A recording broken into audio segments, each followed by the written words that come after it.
दोस्तों नमस्कार, मैं शशि भूषण आप सभी का स्वागत करता हूं लीडरशिप क्रिएशन चैलेंज के शानदार सीरीज के अंदर, जहां पे हम बात कर रहे हैं लीडरशिप क्वालिटी के ऊपर। लास्ट वीडियो के अंदर हमने बात किया था डेलीगेशन के ऊपर। उम्मीद है कि आपने उसको अच्छे से समझा होगा, उस टॉपिक को अच्छे से, उसके ऊपर नोट्स बनाए होंगे और उसको मेमोराइज करोगे, अपने लाइफ के अंदर इंप्लीमेंट करोगे। आज की इस वीडियो के अंदर हम बात कर रहे हैं नेक्स्ट क्वालिटी, जो है डिसीजन मेकिंग। जर्नली जो नेटवर्क मार्केटिंग के अंदर जो चीजें लोग समझ नहीं पाते हैं कि जहां पे डिसीजन मेकिंग का भी कोई रोल है या नहीं है। लेकिन यदि मैं बात कर रहा हूं लीडरशिप क्वालिटी, तो लीडरशिप क्वालिटी में डेफिनेटली इसका बहुत बड़ा रोल होता है।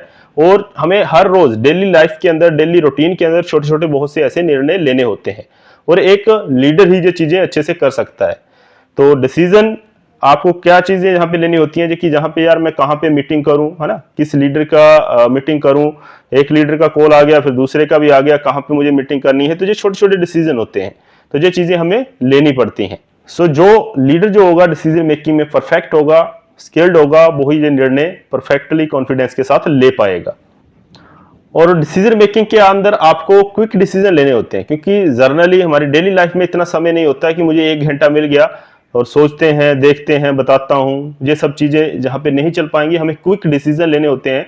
जैसे मैं एक एग्जांपल के माध्यम से बताऊं कि आपका कहीं पे मीटिंग फिक्स है और आपके किसी रिलेटिव का कॉल आ गया कि वहां पे भी जाना है, तो आपको वहां पे क्विक डिसीजन लेना होता है। आपको रिलेटिव को भी जवाब देना है और आपको ये निर्णय भी करना है कि मुझे कहाँ पे जाना जरूरी है। और डिसीजन आपका ही होगा, लेकिन आपको ये क्विक डिसीजन लेना होगा, आपको वहां पे डिले नहीं कर सकते। और यदि हम डिले करते हैं, बहुत से ऐसे डिसीजन हैं जिसको मैंने भी कई बार डिले किया है और उसका फिर बहुत भारी नुकसान भी आगे चल के उठाना पड़ता है। तो ऐसे कौन कौन सी चीजें होती हैं जो हम डिले करते हैं। जैसे मान लेते हैं कि आपकी टीम के अंदर कोई एक ऐसा व्यक्ति है जो अच्छा परफॉर्म कर रहा है, तो उस व्यक्ति को रिवार्ड देना भी जरूरी है। और कोई कुछ ऐसे व्यक्ति भी होते हैं जो कुछ नेगेटिव कर रहे हैं, जो गलत काम कर रहे हैं, तो उसको पनिश करना भी बहुत ज्यादा जरूरी होता है। तो नेटवर्क मार्केटिंग के अंदर जो नेगेटिव चीजें हैं, नेगेटिव मतलब जो गलत काम है, वो कौन से हो सकते हैं। जैसे किसी के पैसे का यूज कर लिया, है ना, किसी का सेल पॉइंट का इधर उधर कर दिया, किसी की आईडी को जहां पे लगाना था वहां पे प्लेस नहीं किया, और ऐसे फेक कमिटमेंट कर लिए जिनको वो फुलफिल नहीं कर पा रहा है। तो ये सारे की सारी चीजें जो होती हैं नेटवर्क मार्केटिंग के हिसाब से नेगेटिव चीजें हैं, गलत काम है। तो उस कंडीशन में उस व्यक्ति को आपको पनिश करना भी जरूरी है। और मैंने जो गलतियां की है, ऑब्जर्व किया है कि मैंने ये गलतियां एक्सेप्ट करता हूं, क्योंकि बहुत सी चीजें मैं देख के भी इग्नोर किया है कि धीरे धीरे इंसान समझ जाएगा, लेकिन उसका बहुत भारी नुकसान आगे चल के उठाना पड़ता है, और मैंने उठाया भी है। तो ये चीजें आपको क्विक डिसीजन लेने होते हैं। जिस व्यक्ति ने गलत किया है उसको भी आपको समझाना है, उसका भी आपको पनिश करना है, जो भी चीजें हैं। क्योंकि मैंने जहां पे देखा है कि यार कुछ लोग गलत कर रहे हैं, लेकिन मैंने उसको टाला, उसमें मैंने शायद अपना लालच देखा, लेकिन वो चीजें फिर आगे आगे चल के और ज्यादा नुकसान करती जाती हैं, और जिसका भारी नुकसान उठाना पड़ता है। क्योंकि एक इंसान गलत कर रहा है तो उसके बाद से दूसरे जब देखते हैं तो वो चीजें नेगेटिविटी आगे आगे फैलती जाती है। तो इसलिए हमें ये चीजें समझना बहुत ज्यादा इंपॉर्टेंट है। क्विक डिसीजन लेना है, डिले नहीं करना है। दोस्तों ये कुछ एक जो मैंने उदाहरण छोटे छोटे दिए आपको, तो ये बहुत ज्यादा इंपॉर्टेंट है ना। नेटवर्क मार्केटिंग के अंदर, लीडरशिप के अंदर क्विक डिसीजन लेना बहुत जरूरी है। ये आपके अंदर हिम्मत होनी चाहिए, क्योंकि आगे चल के जो हमारे कैरियर के अंदर बहुत बड़ा रोल प्ले करते हैं। रतन टाटा जी बोलते थे कि यार मैं डिसीजन ले लेता हूं, मैं ज्यादा सोच विचार नहीं करता हूं, मैं जो भी डिसीजन होता है क्विक डिसीजन लेता हूं, और उसमें से 80% जो डिसीजन होते हैं मेरे लिए अच्छे होते हैं, और 20% जो डिसीजन होते हैं वो मेरे लिए लर्निंग होते हैं। मतलब जो मैं डिसीजन लेता हूं उनसे या तो मैं सीखता हूं या तो मैं जीतता हूं।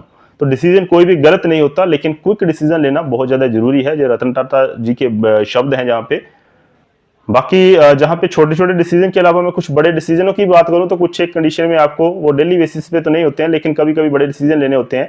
जैसे आपके टीम के अंदर कुछ लोग ज्वाइन कर जाते हैं, है ना, उसमें ज्वाइन करने के बाद अच्छा काम भी करते हैं, लेकिन बाद में थोड़ा सा बिजनेस से हट जाते हैं, जब उनका माइंड कन्वर्ट हो जाता है, दूसरी कंपनी के अंदर चले जाते हैं। लेकिन उनके माध्यम से जो टीम होती है उनके साथ आपका भी इंटरेक्शन है, और वो डाउन टीम के अंदर लोग कुछ काम करना चाह रहे हैं, आगे बढ़ना चाह रहे हैं, लेकिन उनको सपोर्ट करने वाला जो होता है, क्योंकि जहां पे देखिए अपलाइन का बहुत बड़ा रोल प्ले होता है, रोल प्ले करता है अपलाइन। तो लेकिन उसके अंदर भी आपके लेवल होते हैं, जैसे फर्स्ट रो अपलाइन है, सेकंड रो, तो इस तरीके से कोई ना कोई अपलाइन आपको जरूर सपोर्ट करेगा। लेकिन कुछ एक कंडीशन में यदि डायरेक्ट अपलाइन की मैं बात करूं, तो बहुत ज्यादा उसका रोल होता है, क्योंकि वो ज्यादा नजदीक होता है, ज्यादा इमोशनली टच होता है उनके साथ। यदि वो बिजनेस से हट जाता है तो कहीं ना कहीं बिजनेस के अंदर प्रॉब्लम आती है। तो ऐसी कंडीशन में जो व्यक्ति काम करना चाहता है, इन डेप्थ है, लेकिन बीच में से थोड़ा गैप आ गया है तो आपको वहां पे भी डिसीजन लेने पड़ेंगे, कुछ बड़ा डिसीजन लेना पड़ेगा। उनका फ्यूचर को देखते हुए, उनके कैरियर को देखते हुए उनकी आईडी का सही से रिप्लेसमेंट करना ही पड़ेगा। तो ये कुछ थोड़े बड़े डिसीजन होते हैं, इसको बहुत ही ज़्यादा सोच समझ के, क्योंकि जहाँ पे हम इमोशनली आके कुछ काम चीज़ें करते हैं इमोशन में आके, लेकिन प्रोफेशनल लाइफ के अंदर यदि इमोशन की मैं बात करूँ तो जरूरी है, लेकिन किन चीज़ों में जरूरी है उस चीज़ को समझना जरूरी है। इसके ऊपर इमोशनल इंटेलिजेंस के ऊपर आगे की क्वालिटी के अंदर हम जरूर बात करेंगे। लेकिन ये भी एक बड़ा डिसीजन है, किसी टीम के अंदर कोई व्यक्ति आपके साथ जुड़ रहा है और उसके माध्यम से जो नेटवर्क बन रहा है, लेकिन वो व्यक्ति किसी वजह से कहीं दूसरी जगह शिफ्ट हो रहा है, लेकिन नीचे के जो लोग हैं उनका कैरियर वहां पे लगा हुआ है, वो काम करना चाह रहे हैं, तो आपको वहां पे डिसीजन लेना पड़ेगा कि वहां पे उसको ऐसी जगह पे रखा जाए ताकि उनको प्रॉपर हर आदमी का सपोर्ट मिल सके, वो फ्लो के साथ चल सके। तो जहाँ पे ये बहुत ज़्यादा जरूरी है। ये कुछ एक छोटे छोटे एग्जाम्पल मैंने बताए, लेकिन डिसीजन मेकिंग के ऊपर अपना भी आप रिसर्च कीजिए, समझिए, ऑब्जर्व कीजिए कि बहुत ज़्यादा इंपॉर्टेंट है, जहाँ पे आपको क्विक भी लेने पड़ेंगे डिसीजन, डिले नहीं करना पड़ेगा। डिले करोगे तो नुकसान उठाओगे।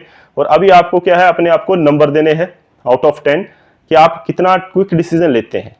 आपको कभी भी कहीं पे भी जाना होता है, आप कंफ्यूज होते हैं या किसी के रिकमेंडेशन का वेट करते हैं, या आप डिसीजन ले लेते हो, तो डिसीजन के ऊपर अपने आप को नंबर दीजिए और कहाँ कहाँ पे आप डिसीजन लेने के लिए अटकते हो वो चीज़ें भी मेंशन कीजिए, ताकि लाइव स्ट्रीम के अंदर उनके ऊपर और भी अच्छे से डिस्कशन किया जा सके। और डिसीजन लेना आपके अंदर, क्विक डिसीजन लेना आपके अंदर कॉन्फिडेंस को दर्शाता है।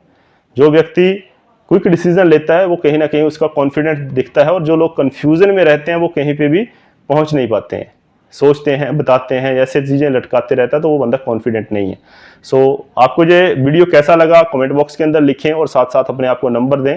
मिलते हैं नेक्स्ट क्वालिटी के अंदर, नेक्स्ट वीडियो के अंदर। Thank you.